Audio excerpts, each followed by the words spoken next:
As with all my videos dealing on foreign topics, foreign people, and foreign areas and foreign terms altogether, all pronunciations will be Americanized. The life and times of Juan Domingo Perón. Perón was born in 1895 and died in 1974 at the age of 78. For this video, we'll be using the book Juan Domingo Perón, A History by Robert J. Alexander, amongst other Peronist writings. The country, Argentina, did not change substantially during the first generation of independence, which occurred in the second decade of the 19th century. During much of that time, it was ruled by a collection of caudillos, provincial despots, the most outstanding of whom was Juan Manuel de Rosa, the tyrant of the province of Buenos Aires, as he was called. For all practical purposes, a national government did not even exist much of that time. It was not until after the overthrow of Rosas in 1852 that the country began to achieve national unity and to be transformed economically and socially. The formation of a single nation was only achieved after 2 short civil wars between Buenos Aires and the rest of the country. As the land was taken from the Indians, it was given by successive governments to new white and mestizo landlords. In theory, the land was apportioned largely among those who had fought in the wars against the Indians, the amount of land each person received being dependent on his rank in the military or his influence with the political powers. In practice, most subordinate personnel had no resources with which to develop the land given to them, and they tended to sell it to the larger guarantees. As a result, by the 1860s, most of the great fertile Pampa Belt, centering Buenos Aires, had been divided among a relatively small number of very large landowners.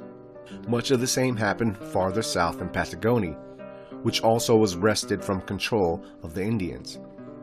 From the 1860s on, deliberate government policy, aided by important technological developments, transformed the economy and society of Argentina. A series of presidents in the period of the 1860s through the 1880s sought to develop the agricultural and grazing potentialities of the Pampas and Patagonia. To this end, they encouraged the building of railroads capable of transporting meat and grains to principal ports of Buenos Aires and Rosario. At the same time, the national leaders sought to modernize these and other important cities, providing them with the infrastructures the changing nature of economy required. These presidents also sought to Europeanize their country. One of them, Domingo Sarmiento, had eloquently expressed this philosophy in Facundo, his study of one of the caudillos of the earlier period, subtitled Civilization and Barbarism. For Sarmiento, Europe and its influences were clearly civilization, and the indigenous American culture was barbarism.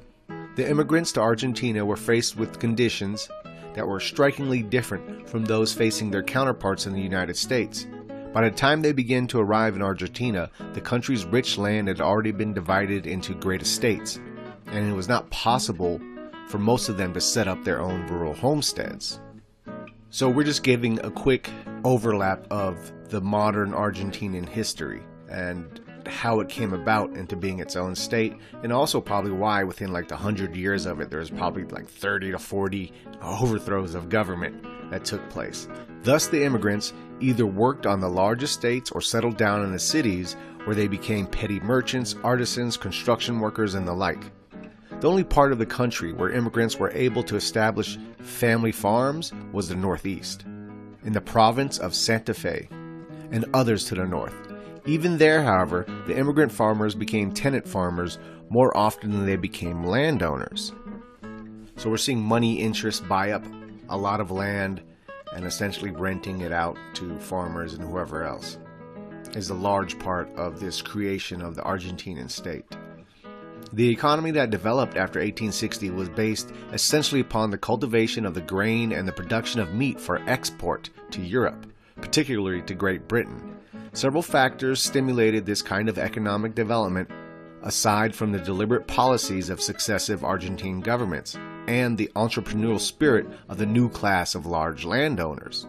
By repealing the Corn Laws in 1846, Great Britain made a deliberate decision to concentrate on the production of manufactured goods and to depend on the trade to obtain food products that would no longer be produced at home. Argentina was one of several countries whose economy benefited from the British decision. Two technological developments were also of great importance to the expansion of the Argentine export economy. The first of these was the invention of barbed wire, which made it possible to fence off part of the pampas and, through careful breeding of the scrawny native cattle with prize animals brought in from Europe, to develop a kind of beast capable of providing the beef, favored by the English consumers. The second development was the discovery of ways to chill and freeze meat.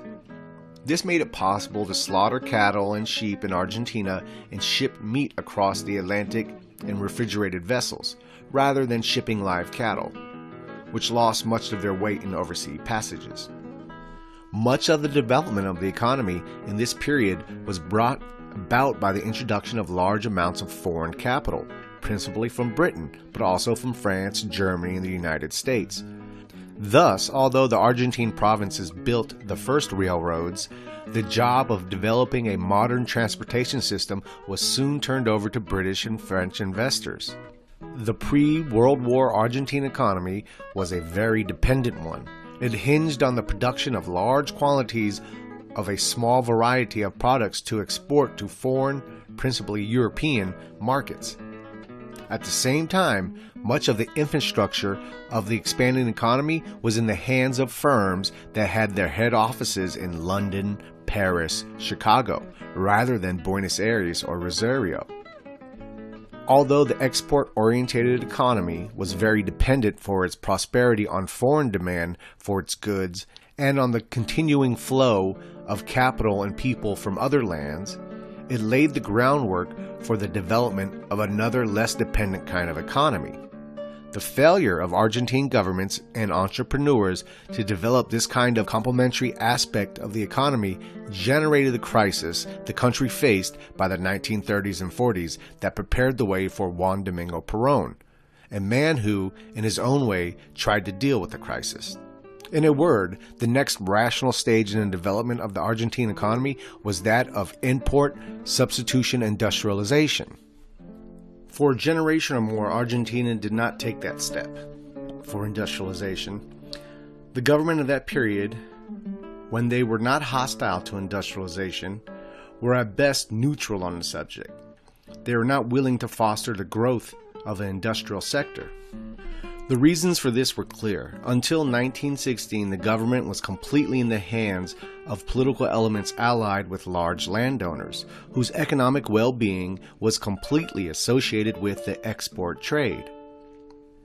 The landowners, of course, were quite happy with the kind of economy that Argentina had during this period, as they were its chief beneficiaries.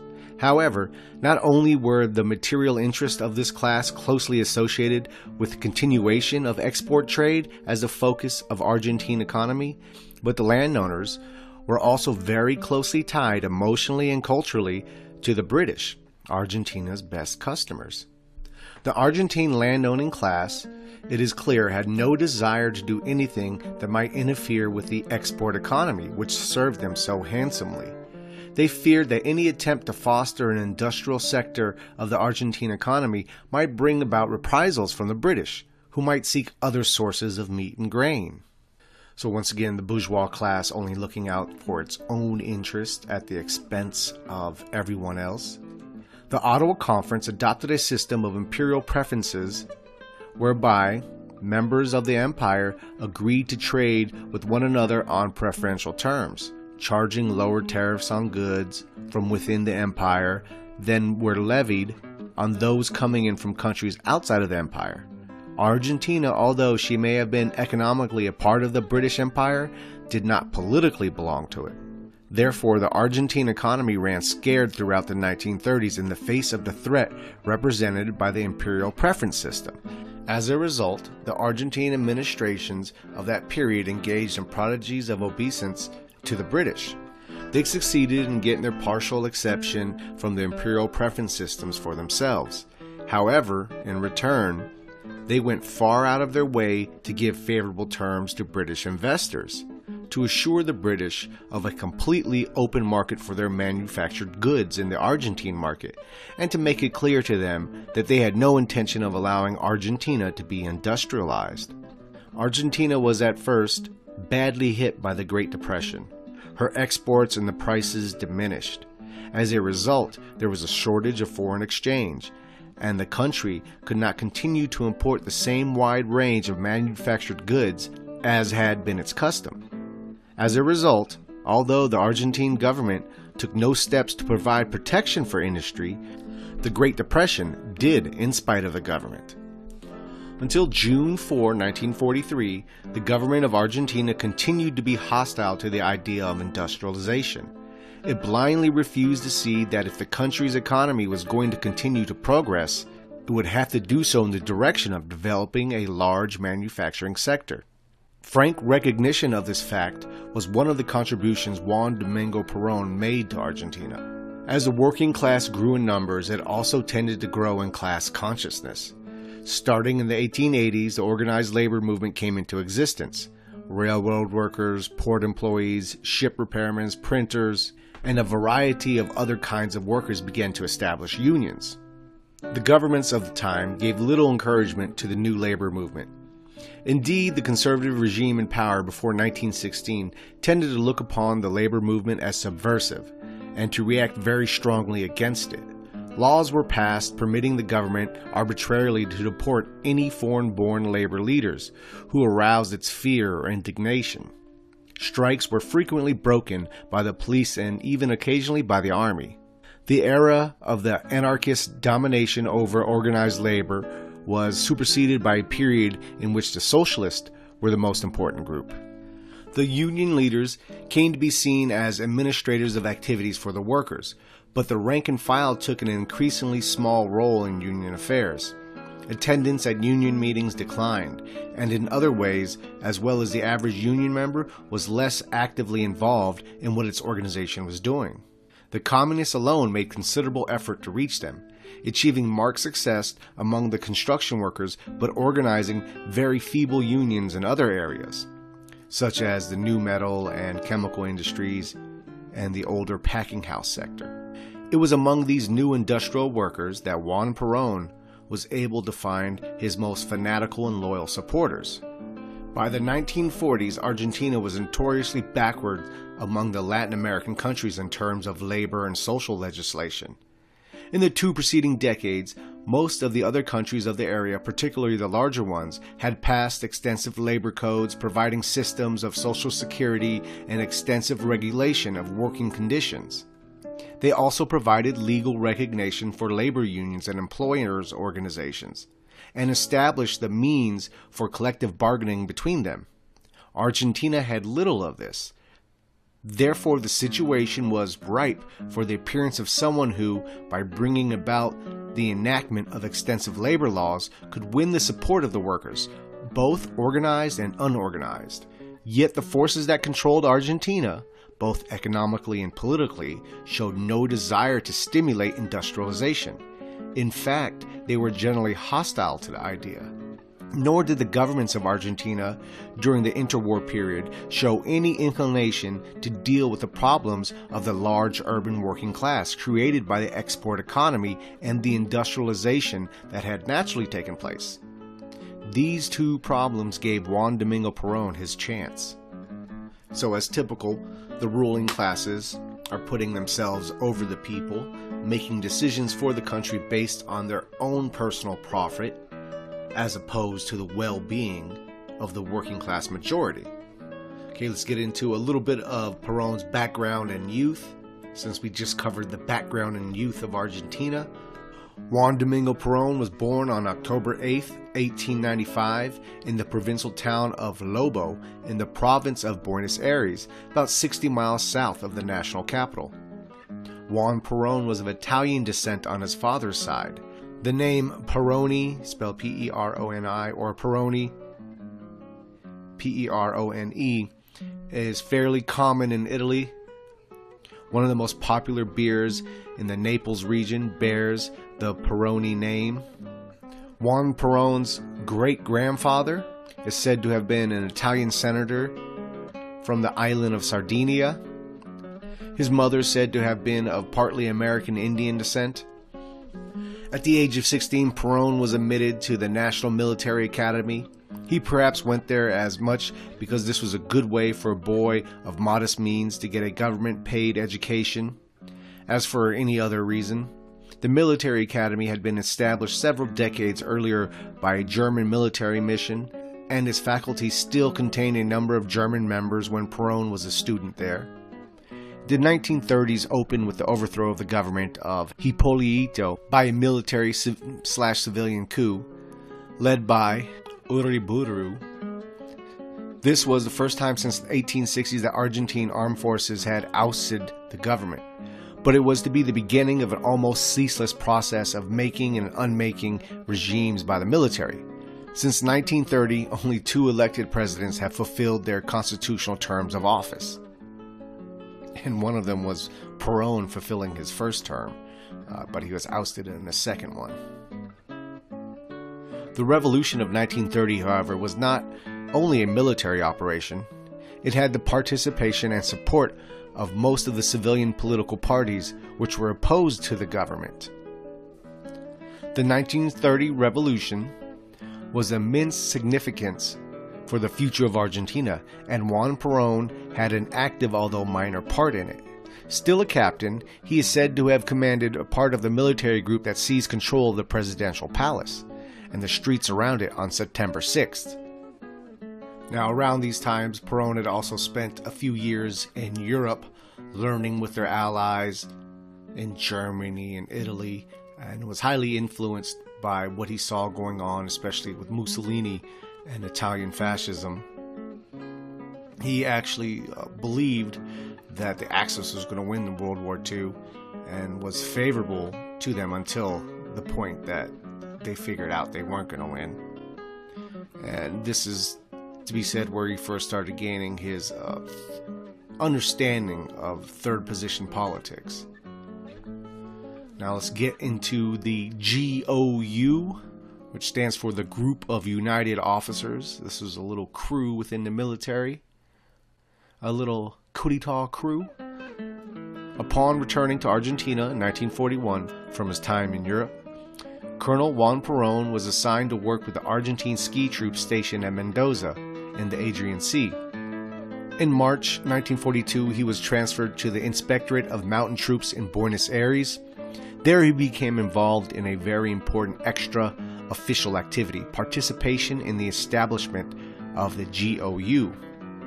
7 officers, including Perón, began promoting the idea of an establishment of a lodge early in 1942.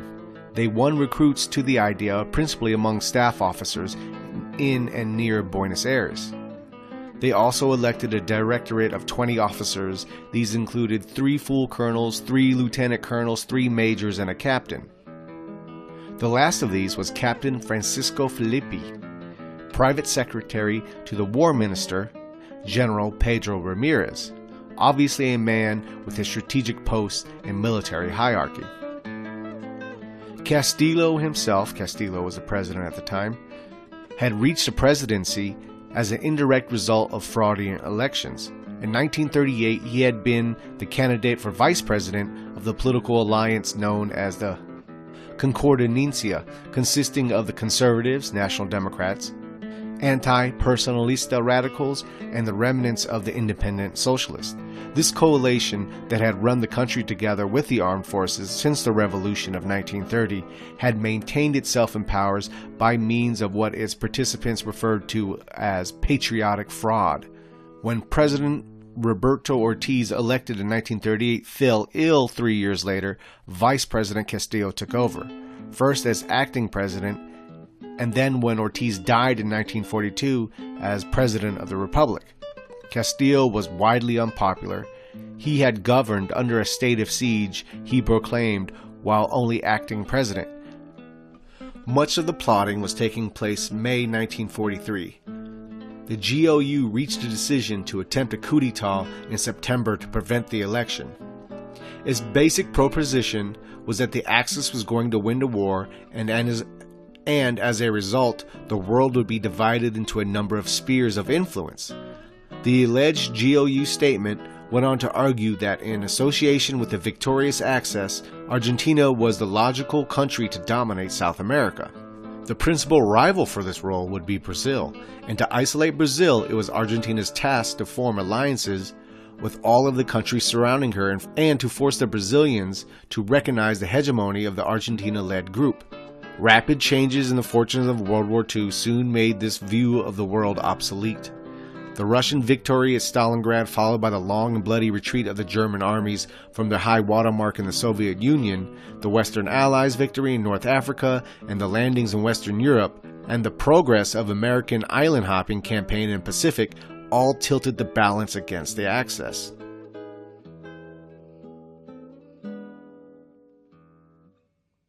At 47 years of age, he was a man whose career had been within the armed forces. He was virtually unknown outside of the military. Perón was physically attractive, tall for an Argentinian, and solidly built. He had sleek black hair and a ruddy complexion. Among those who knew him, he was regarded as being a good-humored, not overly serious, and somewhat boastful, although not irritatingly so. It was known that he had been very upset by the death of his wife, and was not regarded particularly as a womanizer. Perón was married 3 times. His first wife, who died at the young age of 30 due to cancer, they were married and she died years before Perón would come into power. At that point, Perón apparently had not given any strong indication of the abilities that were soon to rocket him to the dominant place in national politics. His undoubted oratorical abilities were as yet untried, at least outside the small circle of military associates. His capacity for intrigue and political maneuver was as yet unproven. His ability to win undying loyalty from some and undying hatred from others was as yet undemonstrated.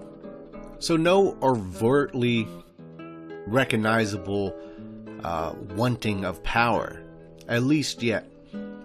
I mean, as his life plays out, you see he's essentially put into a right position, and then maybe start seeing through the opportunities he has, that he has a chance to use the circumstances and his position to bring himself into power, which is eventually what he did. Let's get into the June 4th coup. The military move to take over the government was provoked immediately by President Castillo's attempt to force the resignation of Minister of War General Pedro Ramirez. Leaders of the armed forces regarded Castillo's move as absolute confirmation of his intention to impose his choice for a successor and to make the military cooperate with him in the effort. Several factors made the armed forces leaders oppose strongly the imposition of Patron Costas, who was going to be the replacement president, as the successor to President Castillo. Perón himself told me that their most important motivation was their extreme dislike for what the military men saw as Patron Costas' extreme conservatism. There was also certainly strong objection to the idea of being used once more to enforce the choice of a president by fraudulent elections.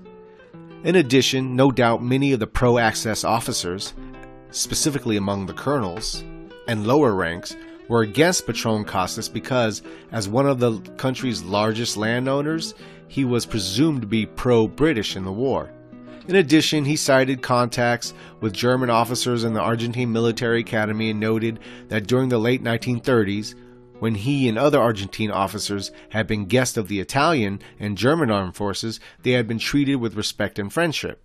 On the morning of June 3rd, the president ordered the preparation of a decree deposing General Ramirez as war minister. Word of this spread very quickly in the ranks of the officer corps. General Ramirez himself gave his private secretary, member of the GOU, permission to try to do something about the matter, but said that he would remain neutral.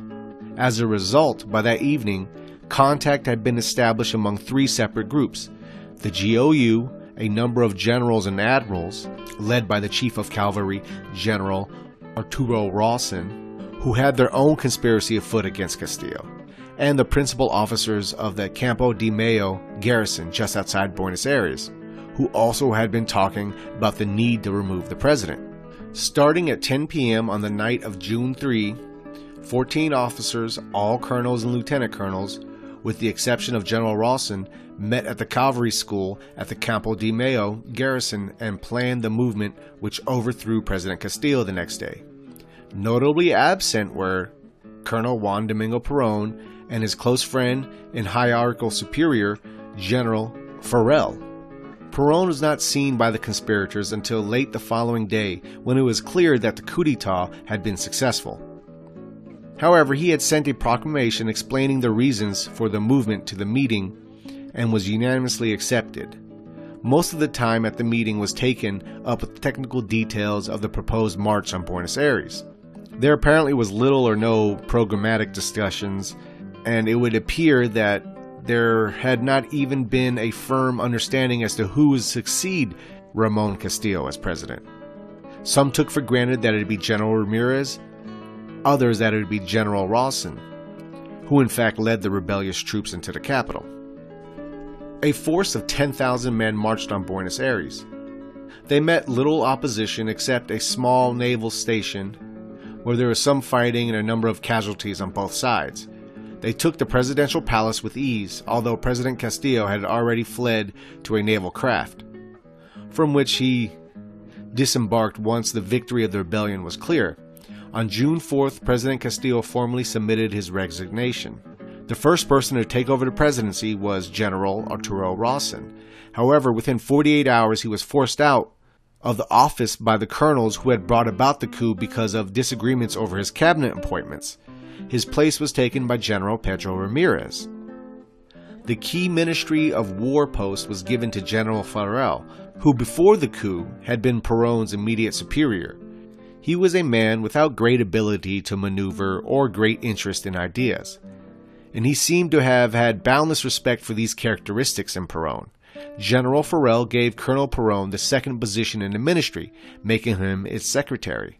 During the months that followed, the GOU and Perón plotted to get a dominant position in the military government. They sought to place their own people in positions of the troop command and sought to maneuver people who were hostile to them out of military posts that were of strategic importance. Allied pressure finally convinced President Pedro Ramirez of the necessity formally to break diplomatic relations with the Axis powers. This action provoked a three-sided struggle among those generals and more junior officers who supported the Ramirez move. Nationalistic pro-Axis people who were opposed both to Ramirez's action and the growing influence of Perón, and Perón and his close associates. Although Perón was willing to go along with the break with the Axis, he succeeded in avoiding any blame for the move. The result of this crisis was an almost total reorganization of the military government. President Ramirez resigned, and Perón's friend, General Farrell, took his place. At the same time, Perón himself became vice president and minister of war without relinquishing his post as Secretary of Labor and Social Welfare, which he had assumed a few months before. Subsequently, he was to acquire a fourth post as head of post-war council. So while all these quick regime changes are going on, the parliament has been officially shut down. Many worker groups are being suppressed. A lot of totalitarian measures are taking place. And this is building resentment, and this is eventually what Perón would cash in on. We go on. Perón and his closest associates had soon become worried about the growing alienation of the regime from the civilian population. They feared that the military government would not be able to last long if it did not fairly rapidly gain allies among at least some civilian elements. So Perón and his friends turned to the labor movement, which in the face of the past seemed a highly unlikely source for which to gain support for the military regime. Discussions finally were arranged between Perón and his friends and a number of union leaders. The military men sounded out the labor leaders concerning their complaints about previous administrations and the things that the organized labor movement wanted from the government. The most that the trade unionists would promise was to show public approval for governmental acts they considered pro-labor, and public condemnation for those they felt to be in opposition to workers' interests.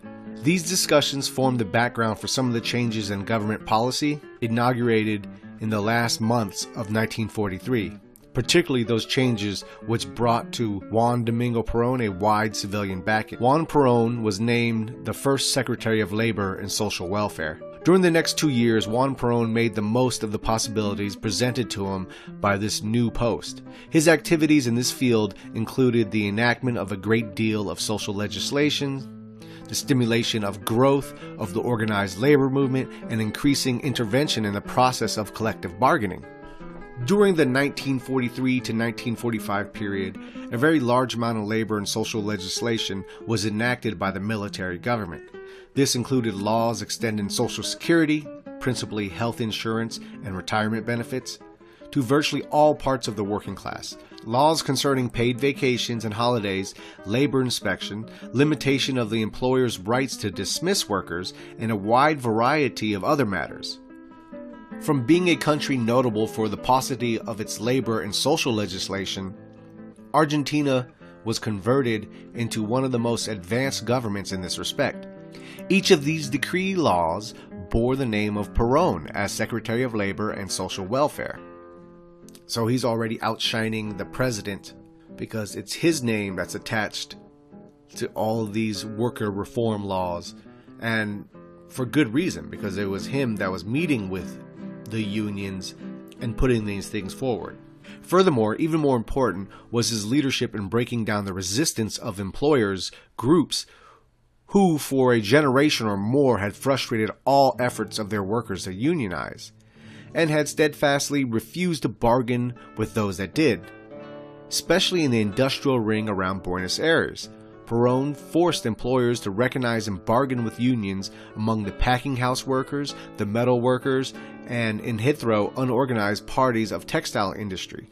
And so now even these workers who didn't have union power or collective power, like the sugar workers, the winery workers, a lot of the warehouse workers, were all starting to get unionized under the moves Perón was doing. Perón did not limit his efforts to encouraging the organization of the workers to an increasing degree. He and his secretariat intervened in the collective bargaining process itself, generally in a way to force substantial concessions from the employers. Indeed, in particularly important cases, it became the custom for Perón himself to preside at the ceremony of signing collective agreements. The workers soon got the impression that Perón intended them to get. It was he who was responsible for the collective agreements and the improvements they brought about, not the union or employee representatives. One of the most important of these was the concept of the descamisados, the shirtless ones. Although Perón began earlier to refer to workers as descamisados, the word came to be symbolized by his appearing in front of groups of workers in his shirt sleeves. There is no doubt about the fact that they thought they were using Perón to gain advantages for their members, the union leaders. And at least at first, they did not see that any issue of political allegiance was involved, whether they were socialist, syndicalist, or more or less non-political. They were willing to work with Secretary Perón as long as he was willing to do things that seemed to be strengthening the labor movement and helping them, the labor leaders, to obtain better conditions for their constituents. However, before long, many of these labor leaders suffered a severe shock. They began to discover that it was not they who were using Perón, but he who was using them. They found that their union members were not giving credit to the union leaders for the advances that were being made, but to the Secretary of Labor, Perón. They discovered that to a greater or lesser degree, their ability to continue to keep the support of their rank and file members and to lead their unions had come to depend on their maintaining a friendly relationship with Colonel Perón. The loyalty of many of the union members had been transferred from the trade union leaders to the Secretary of Labor. Of course, there was a small minority of trade unionists who resisted the blandishments of Perón. These included small groups of anarchist union officials, virtually all of the communist labor leaders, and some of the socialists. With these, Perón and the military government were ruthless. Most of the important communist union leaders were sent to concentration camps in the far southern part of the country. A number of anarchists and socialists were also jailed, and others just fled into exile. The policies that were being developed more fully under Perón's presidency, that to come, such as making available to manufacturers credit, foreign exchange, and other resources, were started under the de facto government of 1943 to 1946. However, the wartime situation made them less effective than they would be in the years immediately following the end of the conflict. The military regime brought about another important reversal in what had by then become a traditional policy. At the beginning of 1944, it reintroduced the teaching of Catholicism in public schools for the first time since the 1880s. Although some of the military men may have believed in this measure as a matter of principle, the main motivation behind it was certainly the desire to obtain the support of the church for the regime. In this regard, it was quite successful, as became obvious at the time of the 1946 election. So as we have seen, for about a year and a half, political parties had been outlawed, censorship had been exceedingly rigorous, and leading political figures had been jailed or forced to flee into exile. However, in response to pressure from the victorious Allies, political prisoners were released, exiles returned, political parties were allowed to function openly once again, and the censorship was relaxed. The regime began to promise a return to civilian government through elections, although no specific date for this was named. The United States, for the first time since 1943, sent an ambassador to Buenos Aires. With the return of some considerable degree of political freedom, the opposition mobilized. Political parties joined forces to denounce the regime and to call immediate elections, and to demand the return to a constitutional government. This agitation culminated in September 19, when a March for Constitution and Liberty brought 400,000 people into the streets of Buenos Aires in protest against the regime.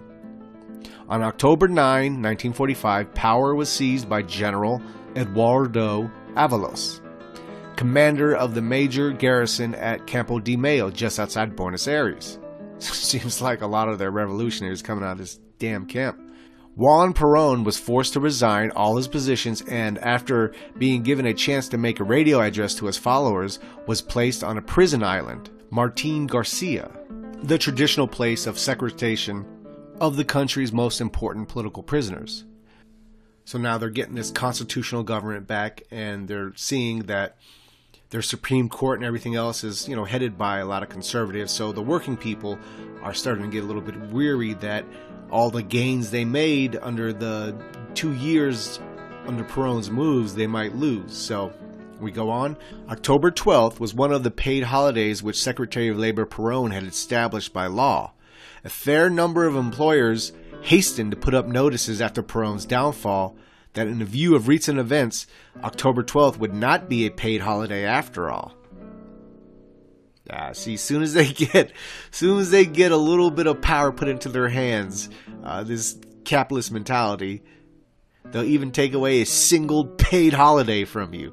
And, funnily enough, this all came about because America forced them to release all their political prisoners, which does what? Causes chaos. And this is exactly what happened here. And this is exactly why anytime America interferes with another country with its globalist agenda, they always make it worse off than it was. For all practical purposes, they took control of the streets, particularly in the center of the city and into the working class neighborhoods. They demonstrated, they marched, they beat up some people whom they recognized as being opponents of Perón. So this is working class revolt now. And Eva Perón, his first wife died, now he's with Eva Perón, and she's a part of leading this. There's some union leaders that are part of leading this. The result was that the move against Perón failed. On the night of October 17th, he was brought back from Martin García Island, came to the Casa Rosaria State House, and standing alongside President Farrell on the balcony, told the deliriously cheering crowd of his followers in the Plaza de Mayo below, "I have returned."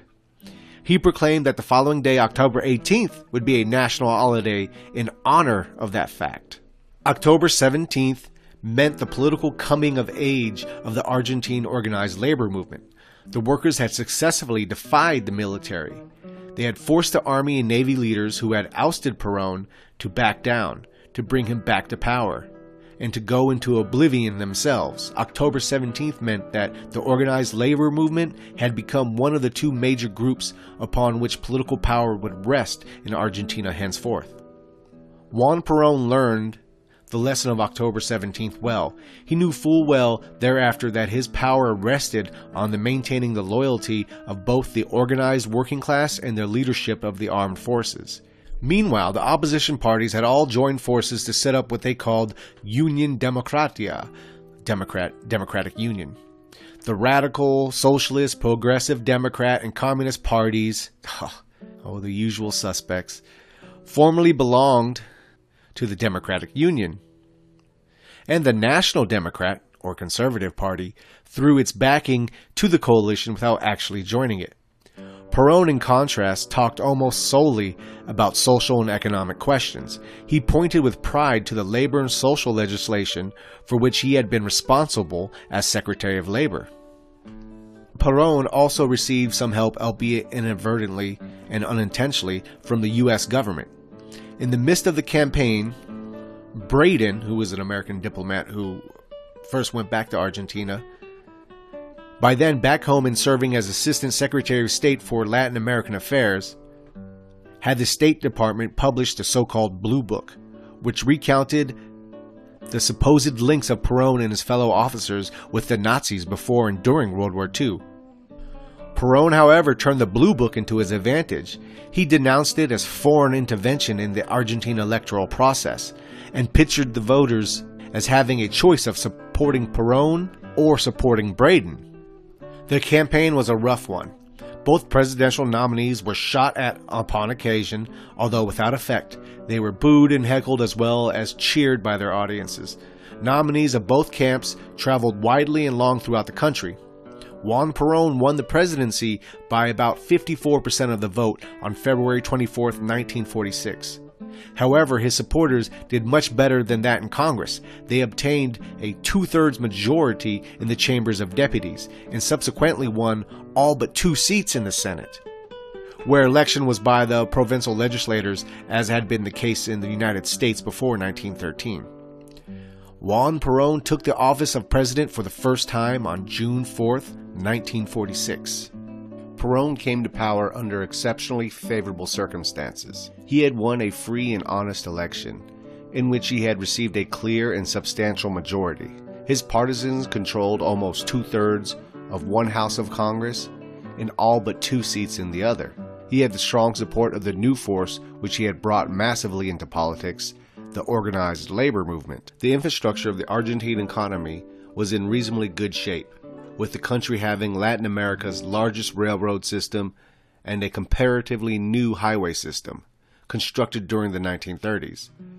Its industries had grown substantially in recent years, and the prospects for their further expansion, with the help of Perón's government, were good. Internationally, too, the position facing the Perón government was highly favorable. The U.S. government, feeling severely chastised by the failure of the Blue Book's publication to prevent Perón's election, hastened to send a new ambassador whose job it was to mend the fences with Perón as rapidly as possible. The British had lost their former ability to coerce Argentina with threats not to buy her food, which Britain now needed desperately. Britain probably being one of the only countries to win a war and be worse off for it. The Soviet Union, at that point, represented absolutely no threat to Argentina. Even Argentina's great rival within South America, Brazil, was too busy with its own internal problems to constitute any threat in the foreseeable future for its southern neighbor.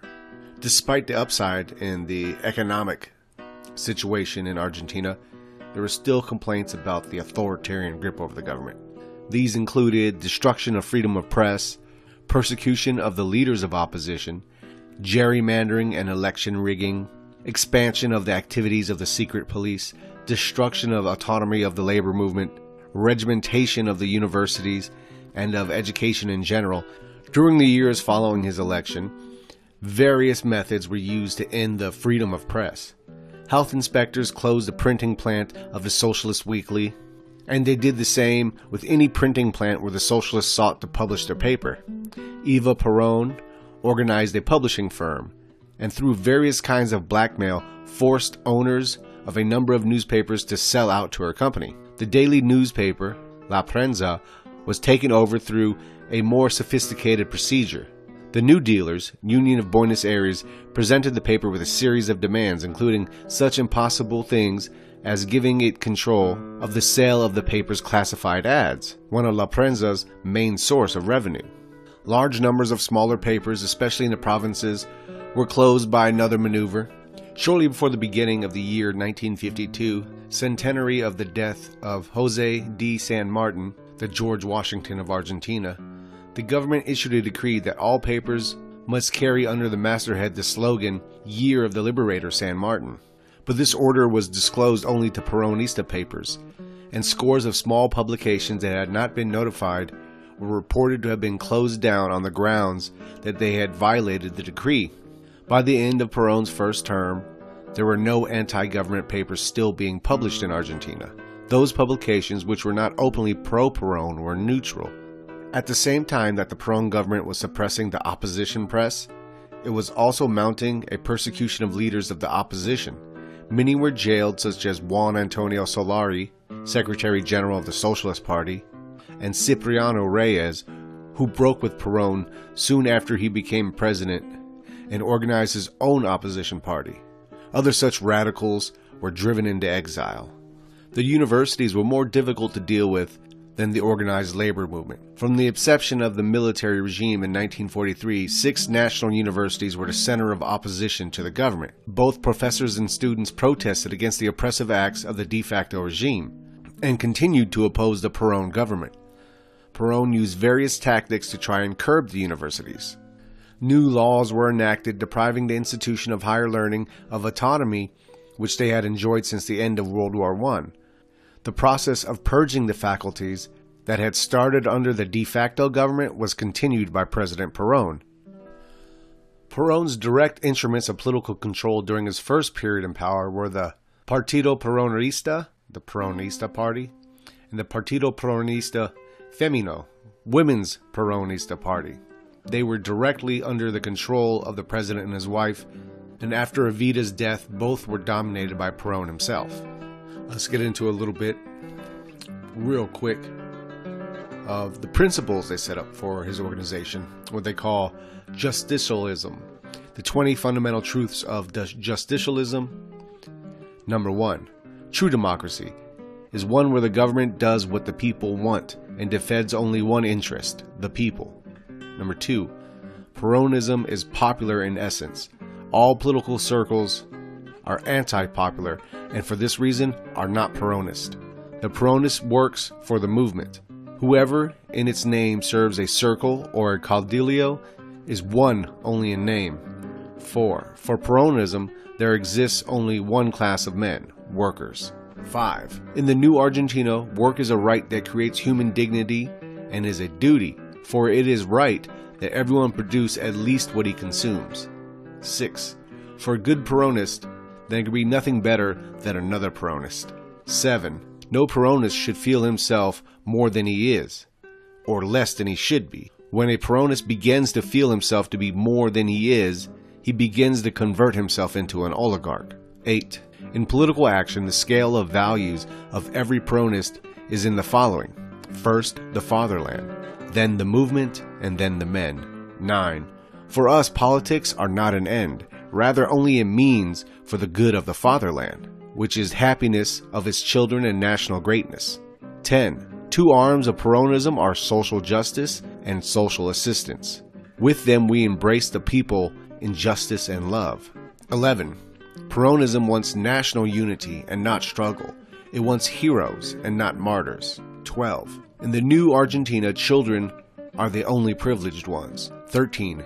A government without a doctrine is a body without a soul.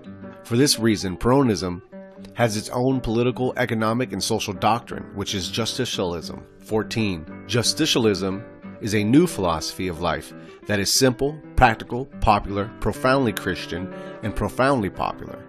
15. As a political doctrine, justicialism realizes the equilibrium between the rights of the individual and those of the community. 16. As economic doctrine, justicialism realizes the social economy, placing capital at the service of the economy and the latter at the service of the social well-being. 17. As a social doctrine, justicialism realizes social justice, which gives every person their right to a social function. Number 18. We want a socially just, economically free, and politically sovereign Argentina. Number 19.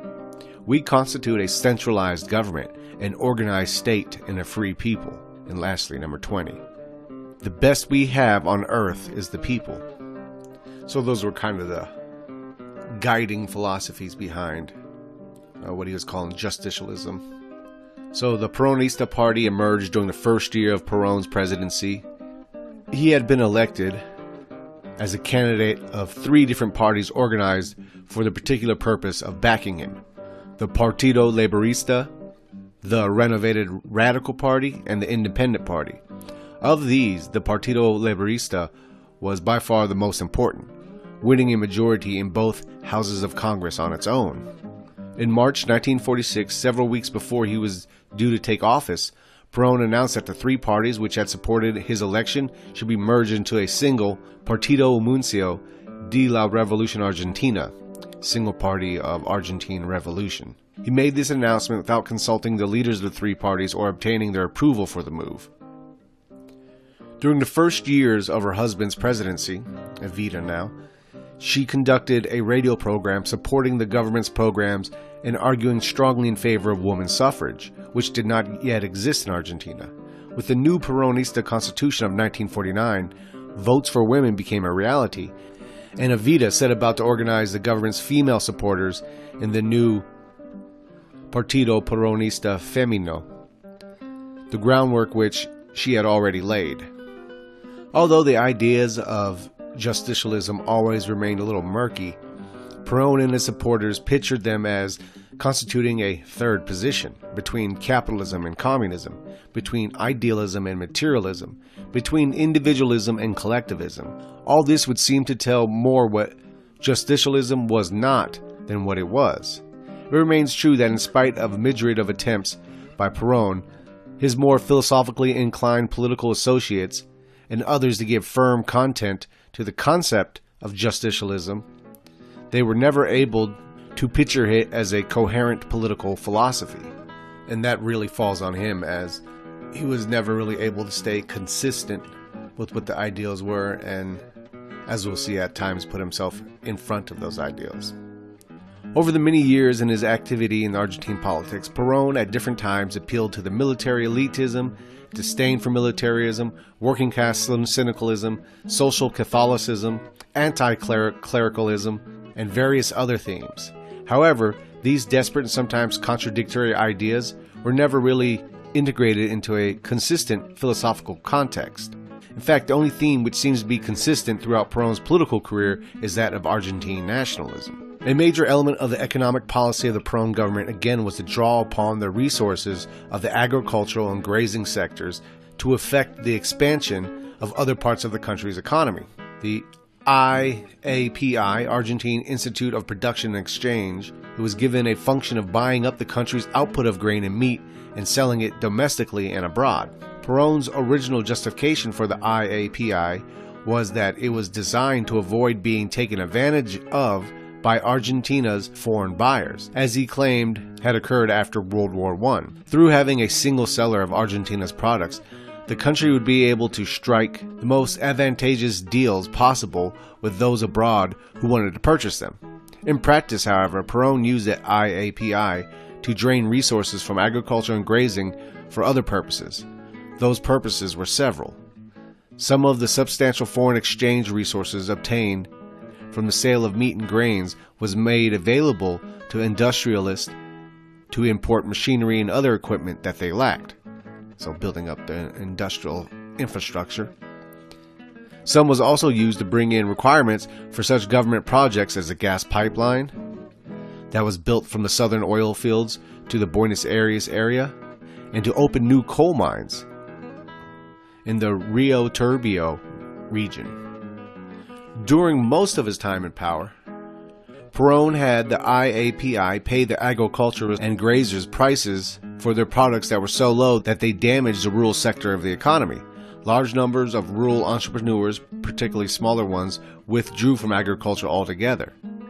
The amount of land under cultivation was reduced substantially during his period in office. The agriculturists were not provided the means with which to replace the worn-out equipment. Thus, a major crisis was provoked in Argentine agriculture. That's something I think he's leaving out is with, that's the author of this book, is also with the growth of industrialization, the agricultural community starts to shrink. I mean, it happens everywhere that gets industrialized. The decline in agriculture was a major factor in the foreign exchange difficulties that Perón faced in the last years of his regime. The situation was intensified by the fact that some of IAPI's income was used for subsidies to keep the prices of meat, bread, and other essential products relatively low in Argentina itself. So he centralized the export-import, but because of that, sounds like you're going to have some squabbles with people thinking they're being undervalued, is what Alexander's getting across here. But at the same time, you have lower prices for food for Argentinians. You're building the industrial infrastructure of it by using some of the profits to bring in more modernized machinery. As he goes on to say, there's no doubt that an important contribution was made to the industrialization of the country by the use of foreign exchange resources by the IAPI. This was reinforced by the Industrial Bank, which the Perón administration used to make sizable peso loans to manufacturers who found it difficult to get long-term loans from the private banking system. Further encouragement was given to industrialization by the enactment for the first time of relatively high protective tariffs. Most of the firms in these sectors were privately owned. However, one major area of expansion of heavy industry in these years was railroad equipment. The railroads were acquired by the regime, and thereafter they mounted a substantial capacity to produce their own rolling stock and other requirements. One major project was the establishment of a new steel plant under the control of the military's Department of Military Equipment. In the Buenos Aires provincial town of San Nicolas, the government received a substantial loan from the U.S. government's Export-Import Bank for this project. Several other heavy industry projects were set up in and near the city of Cordoba. These included a plant to produce agricultural equipment mounted by the Italian firm of Fiat and the Argentine government, and a plant for building small airplanes. The most important project in the Cordoba area was a new automobile plant. This was built by Industrias Kaiser Argentinas, a firm in which the Kaiser Corporation of the United States was in partnership with Jorge Antonio, a somewhat mysterious Argentine entrepreneur who prospered in the later years of the Perón regime. It was widely believed that Jorge Antonio was in fact acting on behalf of Perón himself. The Kaiser's firm contribution to this new industry, aside from management skills, was all of the equipment of a large plant in the vicinity of Detroit, which Kaiser had constructed during its ill-fated attempt to break into the U.S. auto industry. Also, in his pursuit of nationalization, he attempted to buy back some of the industry that was foreign-owned or foreign-created. Perón decided to use some of the country's blocked credits to buy back British investments in Argentina. In the process, he repatriated virtually all of the outstanding government debt in pounds sterling and bought back the British-owned railroads and a number of less important British investments in the country. He also used some of the credits in France to repatriate French investments as well. As a result of all these measures, virtually all foreign investments except those of U.S. investors, only a few of which were bought out, were transferred into Argentine government ownership. After Argentina was forced to declare war on Germany and Italy as its price of becoming a founding member of the United Nations in early 1945, the Argentine government had taken over all Italian and German investments as enemy property. They remained under government control for a decade and a half. The main area in which new legislation was passed was that of agricultural labor. 3 different laws were enacted in this sector. The law provided minimum wages, paid vacations, 1 day's rest per week, and other benefits for workers who were employed full-time on the nation's estancias and farms. One social area in which the Perón government made considerable change was that of education, particularly on the university level. For the first time, the universities were made accessible to virtually any student completing his or her secondary school education. As a result, the university student population increased manyfold during the years of the Perón's presidency. And yet, we've seen this happen before, that you increase education, but you have a bunch of lefties teaching these kids, so you end up growing the market of dissidents. The new Constitution made several important political changes. The Constitution of 1853 had provided that the President of the Republic could not be immediately re-elected. The Perón Constitution eliminated this provision, thus facilitating Perón's re-election in late 1951. Other provisions strengthened the position of the military by submitting civilians to a trial by court-martial in certain cases, and broadened the powers of the government to suspend constitutional guarantees of citizens' rights. The new Constitution also guaranteed women the right to vote. The parts of the new document of which Perón was obviously more proud were those that incorporated the social aspects of the Perón Revolution. A special chapter of the Constitution set forth the rights of the workers, of the family, of the aged, and the right to education and culture. 10 specific workers' rights were set forth, including that of freedom of trade union organization. There were also 10 specific rights of the aged which were listed, while the state was pledged to extend special help to mothers and children under the right to education and culture. The state was committed to provide free education from primary schools through the university to anyone who wished it. So he's consolidating power, but at the same time, he is making a lot of good moves and gestures towards the working class of Argentina, giving them a lot of protections. The 1949 Constitution did not survive the overthrow of the Perón government. One of the first acts of President Eduardo Leonardi in September 1955 was to suspend it and return to the Constitution of 1853. Even when the Peronistas returned to power in the early 70s, they made no attempt to revive the Perón Constitution. So this was something that lived and died with him, pretty much. By the early 1950s, the economic situation of Argentina was beginning to approach a crisis. As a result, Perón needed financial help from the outside. The cost for getting this help, principally from the United States, was that he ceased his constant attacks on the United States and its policies. This he did. He had Congress ratify the Inter-American Defense Treaty, the Rio Treaty of 1947. He received a loan of $125 million from a U.S. Export-Import Bank. As a result of this situation, he was no longer in a position to offer general leadership to the other Latin American countries in presenting their grievances against Uncle Sam. Although his representatives often continued to be critical of the United States in international gatherings, as when they abstained on a resolution of the 1954 Inter-American Conference against the pro-communist government of President Jacobo Arbenz of Guatemala, the Perón government no longer conducted a consistent campaign of attack on the United States. So America's good for that. We can buy people's silence. We can buy people's content. I'll speak a little bit about Evita here. We're not going to go too much into her, as this is more about Juan Perón himself. It seems to me that Evita Perón's role during the period from 1946 to 1952 can be divided into 5 principal parts. First, she was in control and managed the labor movement. Second, she organized and ran a tremendous spoils system. Third, she was the eyes and ears of Perón. Fourth, she reinforced Perón's popularity with the popularity of her own. And fifth, she gave particular attention to the feminine side of the Peronista movement, virtually bringing it into existence and supervising it thereafter. Yeah, Evita was really appreciated by the working class. She was seen as a figurehead of a lot of these movements for the working class, and she always made herself available by going to many of these functions and openings and gatherings, and was seen as a champion of the working class people.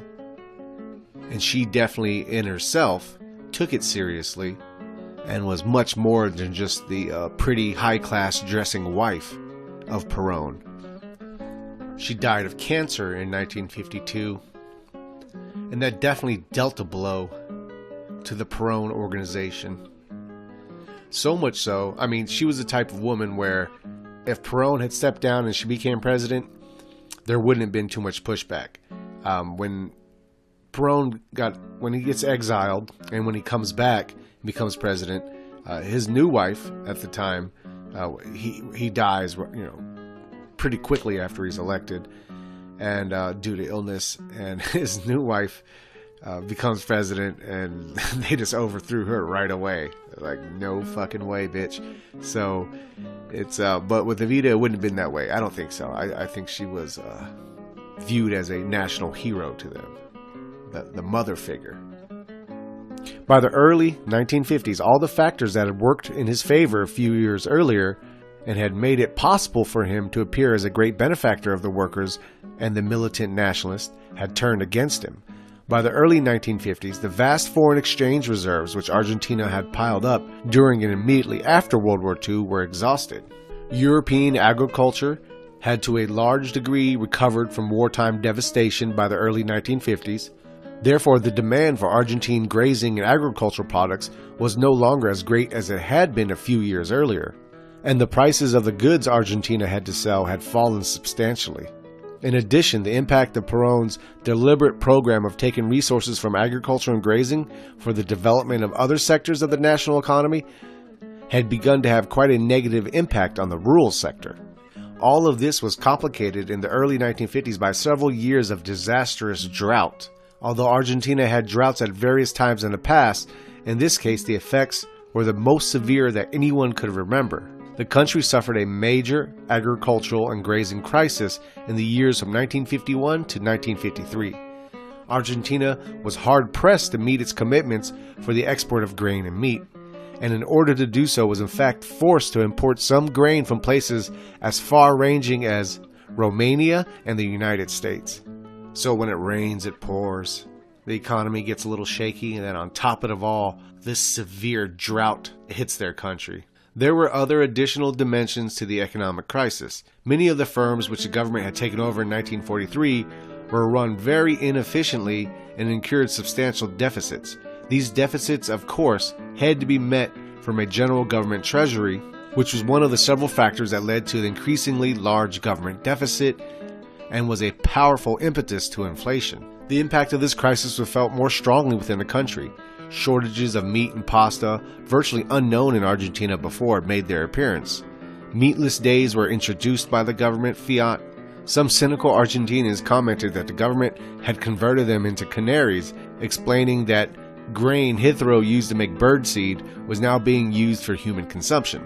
The crisis was felt too in the sharp drop in the standard of living of many people. Inflation had been kept reasonably well under control throughout most of the 1940s, and as a result, real wages had been able to rise substantially between 1943 and 1949. Now inflation began to grow at this disastrous rate. As a result, Perón could no longer encourage liberal wages and other concessions to all organized workers, but rather was forced to adopt measures to curb wage increases. The result was that the real wage of the average Argentine worker was probably no higher at the end of Perón's overthrow in 1955 than it had been at the beginning of his rise to power in 1943. A large loan was soon negotiated with the U.S. government's Import-Export Bank, and foreign investors were once again welcomed back into Argentina. The result of this was that before Perón fell, the Fiat Company had established a tractor plant in Cordoba, and the Kaiser Company was in the process of conducting what was then Latin America's largest auto assembly plant in the same city. More striking was the abandonment of the nationalistic petroleum policy, which had been an article of faith with virtually all Argentinians for at least a quarter of a century. The country was faced with a growing deficit in petroleum production, as a result of which increasing amounts of foreign exchange were being required to import the product. Perón apparently became convinced that the government firm, YPF, Government Petroleum Enterprise, which had a monopoly on exploration and exploitation of oil within the national frontiers, would never be able to make good of this growing deficit without help from abroad. So, having made up his mind on that point, Perón went to the extremes in the direction of encouraging foreign firms to help exploit the country's substantial petroleum reserves. In 1954, he signed an agreement with the Standard Oil Company of California, old Standard Oil, Huey P. Long's arch-nemesis, Standard Oil Company of California, that aroused a storm of protest amongst the Argentine citizenry and gasps of amazement among oil experts in other countries. So this is like when he's totally contradicting his nationalist stance, because he's not only making this deal with Standard Oil, he is, as we'll explain, he is giving them everything. And this is all just to essentially save his ass. The agreement with Standard Oil of California not only gave the firm very extensive concessions in the southern part of the country, but also gave it conditions such as international oil firms had not enjoyed for perhaps as long as a generation. According to the agreement, most of Argentina's labor legislation would not apply to the operations of the firm. The company would be able to maintain its own police force to keep order within the area, thus almost removing it from Argentine sovereignty. In addition, the financial terms of the agreement were much more favorable to those in the vogue among the international oil companies. So you're essentially allowing a foreign occupation, a militaristic foreign occupation, as well as an economic occupation of your country. This agreement was seen by many, if not most Argentines, as a rank betrayal on Perón's claims to be a strong nationalist. Even the Argentine Congress, usually so willing to do Perón's bidding, for many months did not get around to giving the necessary authorization for the accord with Standard Oil of California. In fact, did not do so before the Perón regime was overthrown. His successor let the agreement lapse. There is little doubt about the fact that the proposed agreement with Standard Oil seriously weakened Perón's grip on power. It outraged Argentine nationalist sentiment, notably in the ranks of the military. It was undoubtedly an important weight in the growing balance against Perón in the minds of the leaders of the country's armed forces. During the last year of Perón's regime, there was virtually open warfare between the church and the state in Argentina. Some reflections of this were the arrest of many priests, the repeal of a decree law enacted at the end of 1943 by the military government providing for Catholic religious teaching in the public schools, the enactment of an easy divorce law, and the legalization of prostitution. All these measures were bitterly opposed by the church and were strongly supported by Perón, but matters went beyond mere changes in the law. On June 15, 1955, after Perón had delivered a fiery speech from the balcony of the State House, his followers swarmed through the center of Buenos Aires and put the torch not only to such buildings as the socialist Casa de Pueblo, the headquarters of the Radical Party, and the Jockey Club, but to 7 churches as well.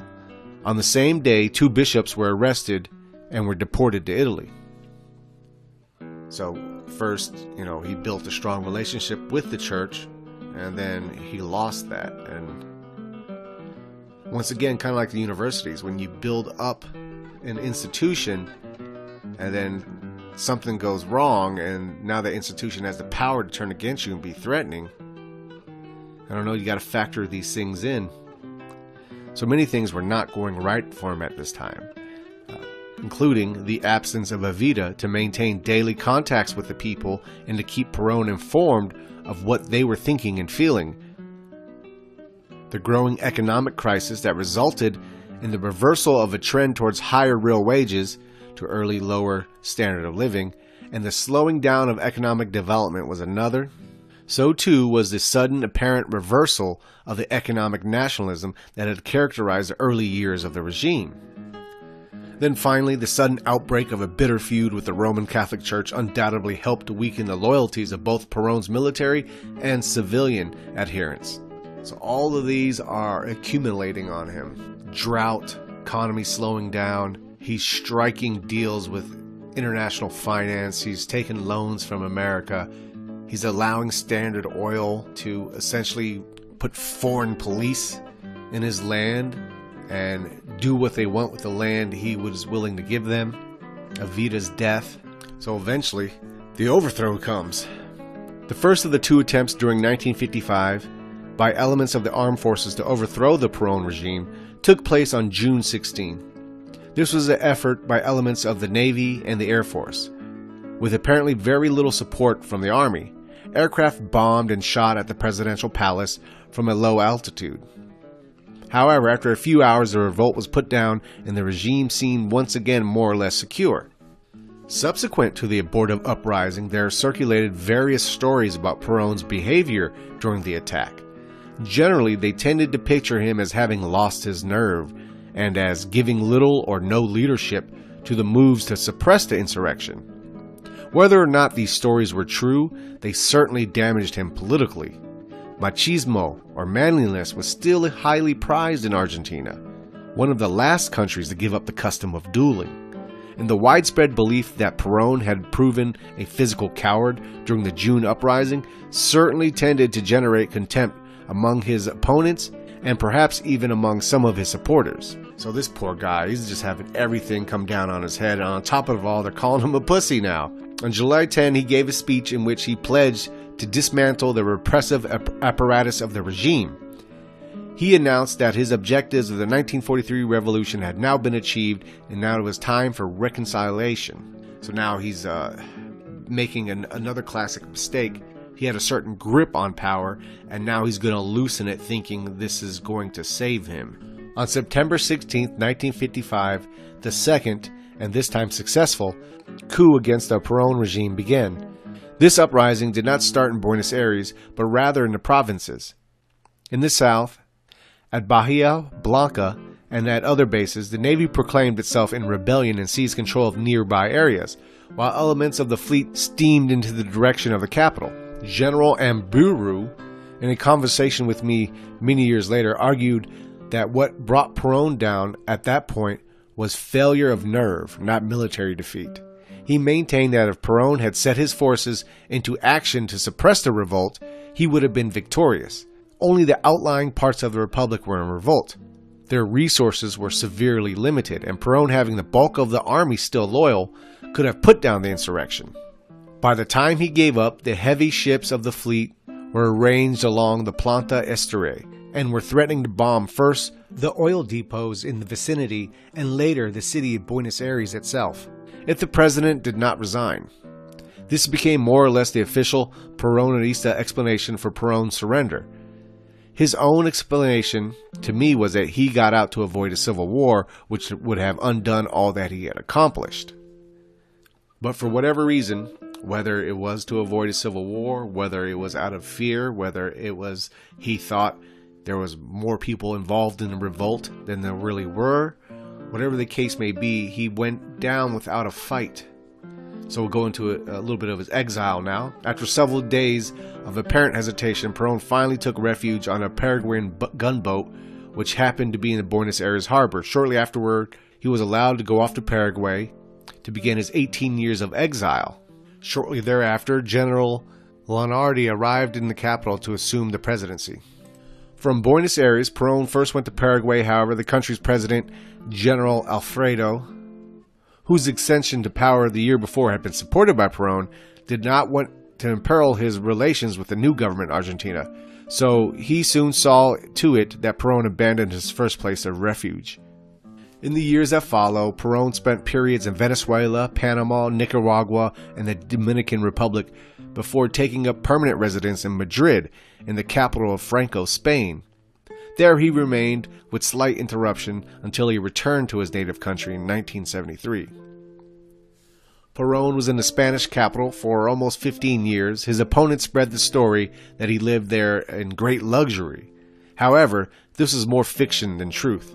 I visited Perón in a Spanish home in the 1960s. He lived in an upper-middle-class housing development on the outskirts of Madrid, in a home which was quite comfortable, but certainly not luxurious. He had several servants. His house was protected by guards, presumably armed, and inside the house, too, there were several men who appeared to be bodyguards.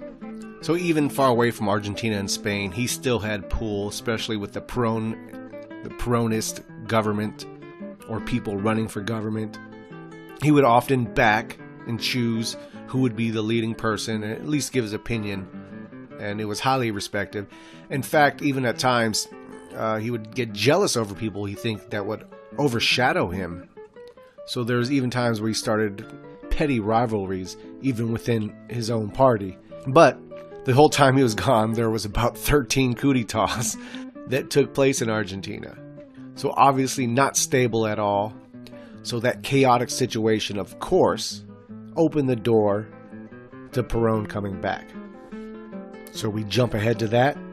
In retrospect, it is clear that the chain of events which ultimately brought Juan Perón back to Argentina and then back to power began in May and June 1969. The Cordobazo that took place then brought into the Argentine political picture a kind of civilian violence that had not existed before and began the process of convincing the military that it had failed in its most recent attempt to govern the nation, and that it would have to turn the power over to an elected successor, even if he might be Juan Domingo Perón.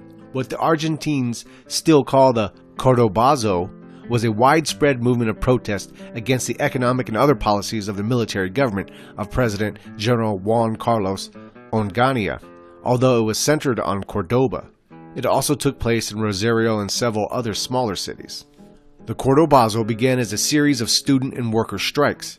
These had the support of most of the important unions in Cordoba, as well as the principal student organizations.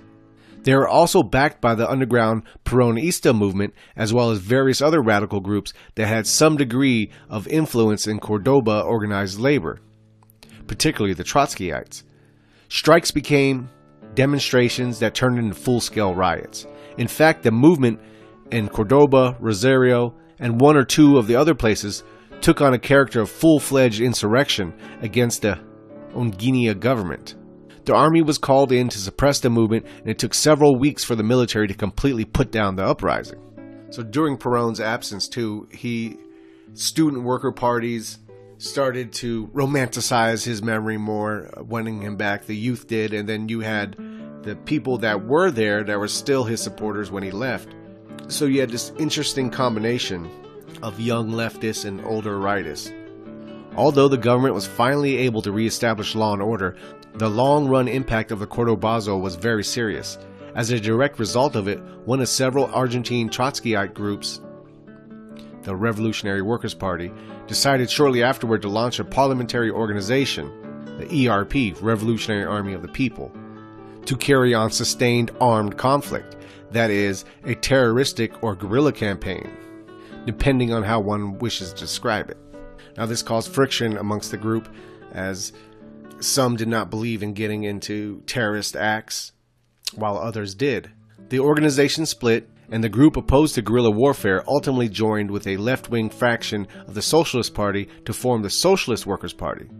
However, the terrorist faction of the group, the ERP, began a serious campaign against the government. It conducted a considerable number of operations during the next few years, which included the kidnapping of a number of important business executives and a large-scale raid on a naval air base.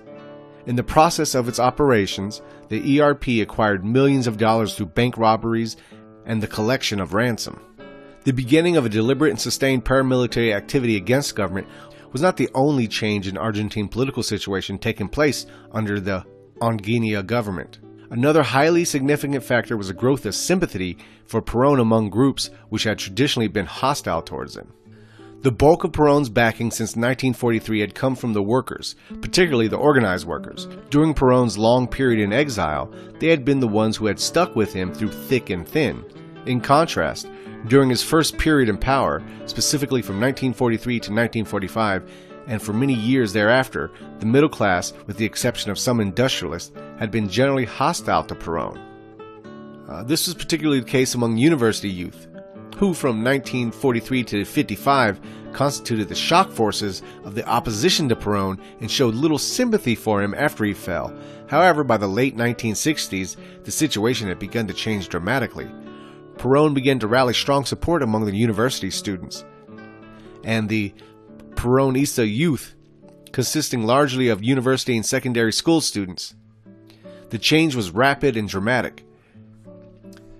Now, another general in power, although General Alejandro Lanusse gave as one of his reasons that he overthrew his predecessor, The argument that President Livingston had sought to make overtures to Juan Perón, President Lanusse soon set about to do the same thing, much more openly and determinedly than Livingston. General Lanusse's motives were undoubtedly mixed.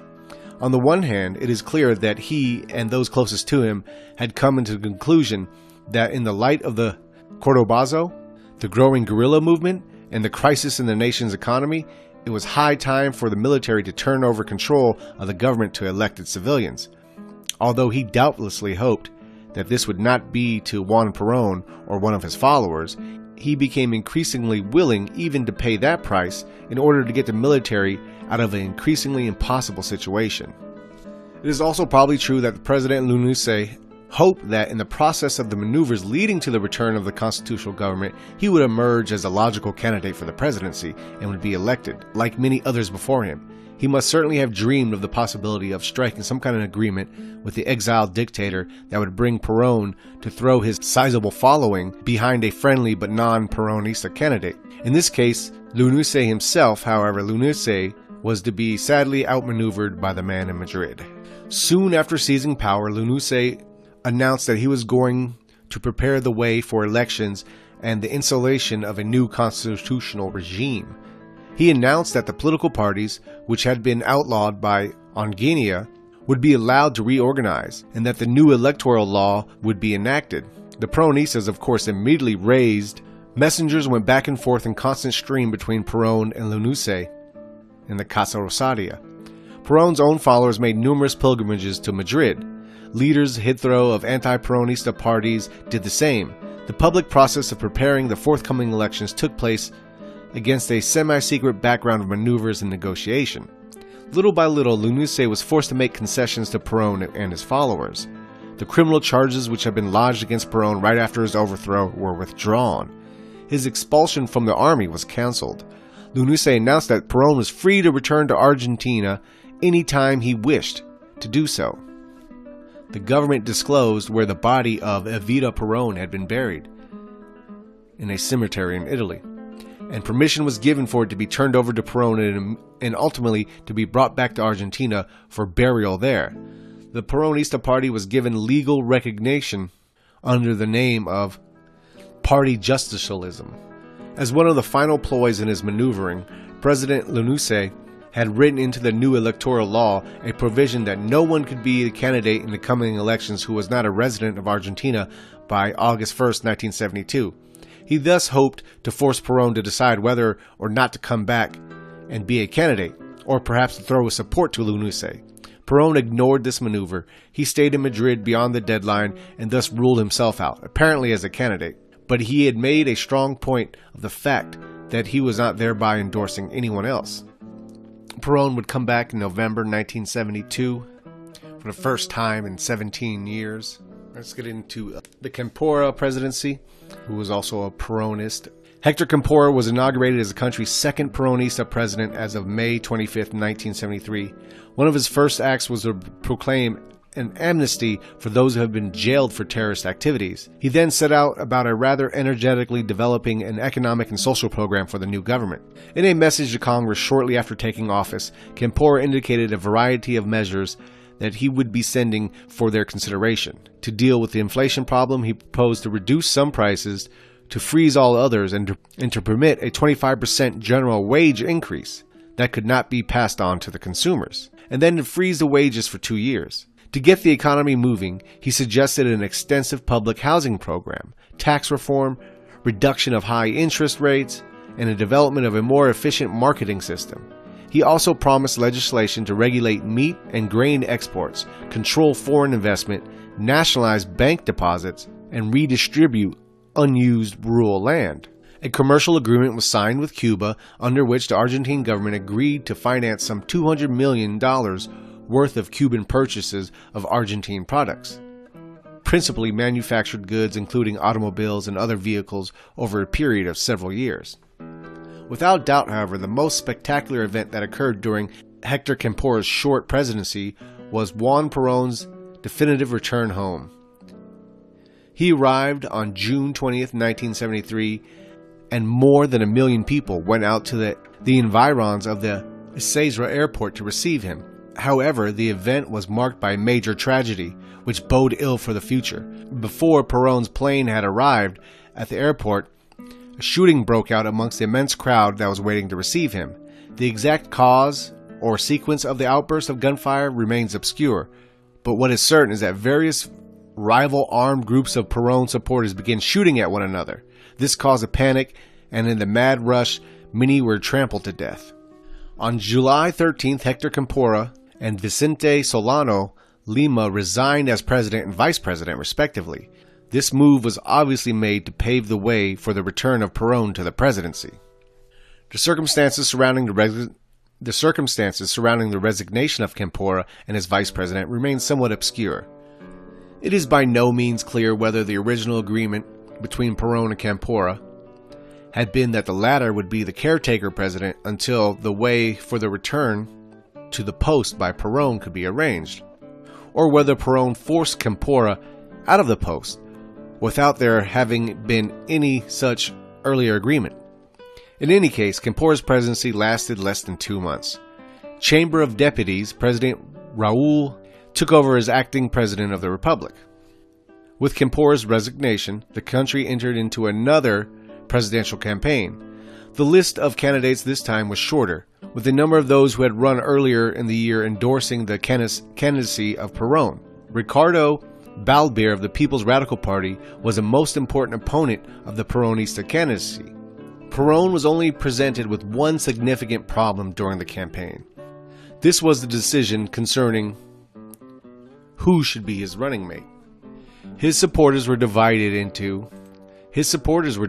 into two broad camps, each which in turn had its own sub-fractions.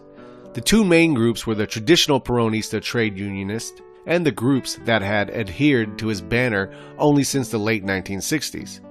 Almost certainly, if he were to choose someone clearly associated with either of these two elements, it would arouse distrust and opposition from the other.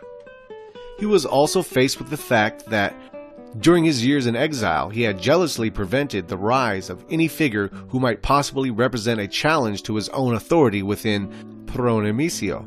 As a result, when he needed one in 1973, he had no person who was his indicated successor as the head of the Peronista movement, who could, as vice president, be in a position to take over as president if he would not be able to serve out his full 4-year term. It was against this background of these two factors that he had to make his choice of a vice presidential candidate. His first idea was to offer the nomination to Ricardo Balbin. However, the People's Radicals rejected the offer, so Perón selected his wife, Isabel Martínez de Perón. She had no close alignment with any faction within the Peronista movement and was only clearly associated with him. She had the added advantage for many of Perón's followers that she invoked the memory of an earlier Perón, the martyred Evita. The ticket of Perón won overwhelmingly. It received 62% of the vote, with Ricardo Balbin, the nearest opponent, getting 24.5%, with the remainder of the vote being split up among several minor candidates. One economic matter to which Perón did pay considerable attention was the effort to attract foreign investment, particularly from Europe. Before returning to Argentina, he had conferred at length with a number of European, especially Italian, entrepreneurs, and he had hoped to capitalize upon these contacts after he returned to presidency. However, nothing concrete had resulted from the continuing negotiations before Perón's death. Much of the time was taken up with political problems. Even before he was inaugurated, he was forced into a position of having to choose between his traditional labor supporters and those who had joined the ranks of his movement only in recent years. The problem had been present throughout the short Campora administration soon after Campora had taken office. The youth Peronistas had presented Campora with a list of demands. At the time, this move irritated Perón, who summoned to Madrid the head of the youth Peronista movement, gave him a dressing down and removed him from his position.